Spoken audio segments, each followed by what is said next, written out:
Welcome back, students. Dear students, in the last video we discussed about the radioactivity disintegration and we discussed about the decay law. We know this that whenever a substance or the nucleus is unstable, it tries to attain the stability by emitting some radiations. Now we discussed the Soddy and Rutherford's law. They discussed that the radioactive disintegration can happen either it will be done by the emission of the alpha particles, beta or gamma particles. Now we just have to understand one thing from it. When the experimental setup was done on the basis of penetration powers, let's say this is the lead cavity in which the radium metal was used or radioactive atom was used. When the radium disintegrated, it emitted some radiations. Let's say on the base of penetration power, the particle which had the least penetration power was called as alpha. The particle which has more penetration power was called beta, and the particle or the rays which had the most, which were able to penetrate deep inside this screen, were called as the gamma particles. So on the base of penetration power, they were called as alpha, beta and gamma particles. Now we just have to understand the alpha particle concept. See, if we will analyze what alpha particle is, if we will take helium has atomic number 2 and mass number 4. If I will ionize it, I am just ionizing it once. That means I am just oxidizing it, making one oxygen loss from it. So what I will get one electron left over and 4 is the mass number. If I will ionize it again, I will make one more electron loss from it. So what I will get the helium with 4 mass number, or I can say with only 2 protons and 2 neutrons. So this helium which has been ionized twice is actually what we call as the alpha particle. That's what is written over here. Now we will describe these radioactive particles which were disintegrated or which were emitted from the radioactive substances. What are their properties? Now let's discuss first about the alpha particles. Okay, one more thing, why the penetration power of this alpha particle was least? Because this alpha particle among all these radioactive particles has the higher mass. So higher the mass, lesser will be the penetration power because it's very heavier. Now first let's understand the definition. The identity of these alpha particles are it's simply a helium nucleus, or we can, as we see, it's 2 protons 2 neutrons, it's helium nucleus. Because if we will ionize the helium atom twice, so we will call it as simply the alpha particle.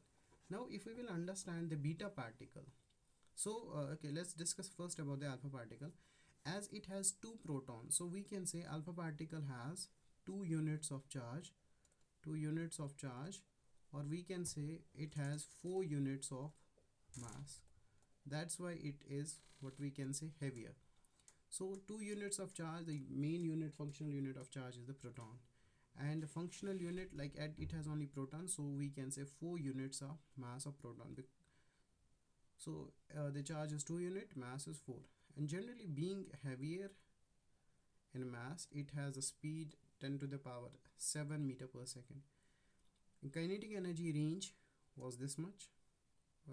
Like if you do have this much velocity and you do have this much mass, you can easily calculate kinetic energy by half mv square.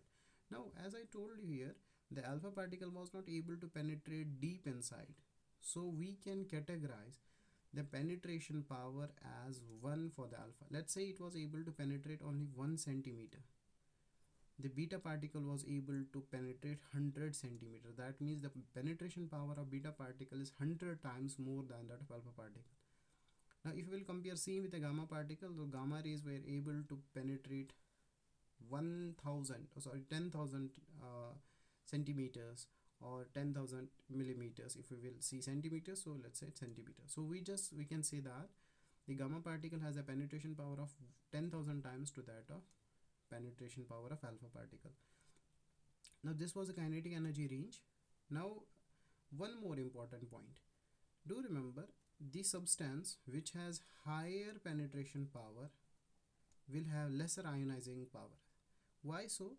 Alpha particle has double the charge, So if I will subject an alpha particle to an atom, it is positively charged. As it is positively charged, it has 2 units of positive charge. It has very much tendency of ionizing the atoms, because ionization means simply it can withdraw the electrons. So we can say the ionizing power or ionizing potential of alpha particle will be maximum, even though its penetration power is lesser, or we can say, but it has 2 units of positive charge. So because of 2 units of positive charge, it has the highest ionization power. Now if we will see the fast moving electrons, the beta particles are generally what we call as a fast moving electrons. So we can assign such unit for them or such symbol for them. And beta particle has 1 unit of the charge, and they travel with the speed equal to the speed of generally light, 1 to 99% to the speed of light. Being lighter in the case, they will have more penetration power. Now these alpha particles are positively charged. Do remember, the charge is positive, as we have mentioned in this table as well. They are positively charged. As they are positively charged, they will be deflected by electric field as well as magnetic field. Beta particles are negatively charged, so they will be deflected towards the positive. Let's say if this is the electric field, beta particles will be deflected towards this. Gamma rays are uncharged. See, that's why I have written over here, they have no charge at all. So as they have no charge, they will not be deflected by the what we call as electric field and the magnetic field. As they have lesser mass, so their kinetic energy will be less in comparison to kinetic energy of alpha particle.